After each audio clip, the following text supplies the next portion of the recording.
What's going on, guys? Yes, from the California Walk-In Store. Now, in my hands right now, I have one of the newest rifles to come out from Lancer Tactical. It's actually the LT32BA G3. I know, I'm so used to saying G2. The G3's just dropped a couple days ago. I was completely thrown off by that. I was not expecting them to drop so soon.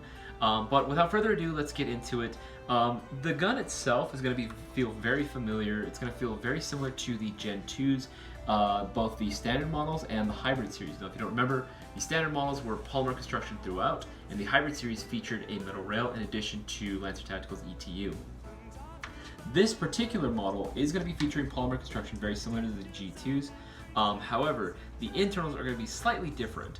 The internals, instead of it featuring the standard trigger contacts like the standard models or the ETU that was featured on the Pro Line series or the hybrid series, this is going to feature a new updated ETU that is apparently programmable.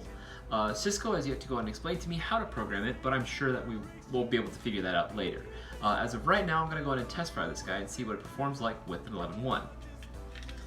You should also note that the gun itself will come included with the Lancer Tactical high-speed magazine, which I thought was actually really, really cool. It is a mid-cap though, so you are going to need to go and purchase a speed loader in addition to that.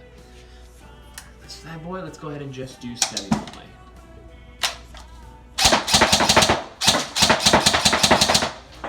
Okay, so that's actually really good. The trigger response itself is fairly good, granted. I could chalk that up to the 11.1. However, I do have to say I feel like it's a little bit more responsive compared to the Gen 2s, both the standard and even the Pro lines with that ETU.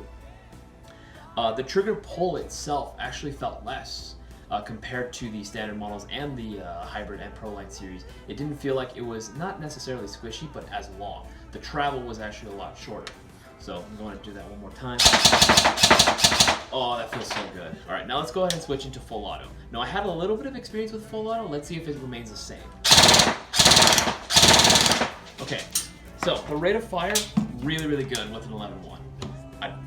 I got nothing bad to say about it. However, there is one thing that does puzzle me a little bit, and this might be due to the new ETU. There is a little bit of a delay between the time that you hit the wall pulling that trigger all the way back to it actually firing. I'm not 100% certain as to why that may be. However, it does seem to be pretty consistent with my last experience shooting the Gen 3 Lancer Tacticals. However, at the end of the day, how often are you really going to be able to use full auto? Almost never. So you're primarily going to be using it in semi. Semi, there was no lag whatsoever, so I'm happy to report that. The guns are going to be starting at about 180-ish price range, going up to about that maybe 220 price range, which is actually still really affordable for a lot of players that are trying to get into Airsoft. Another thing to note is the FPS. Now, all the original Gen 2 models came included with a quick change spring system. This will still be featuring that in addition to carrying a low FPS spring out of the box. Most of them are going to be shooting, if not all of them, should be shooting at about 180 to 190 FPS. So the fact that they're including a low FPS spring already out of the box is really, really cool. No battery and charger though, but to be honest, I never really liked the included batteries and chargers. I would honestly just get like either a 7.4, or if you wanted that same performance as I just demonstrated, definitely pick up an 11.1.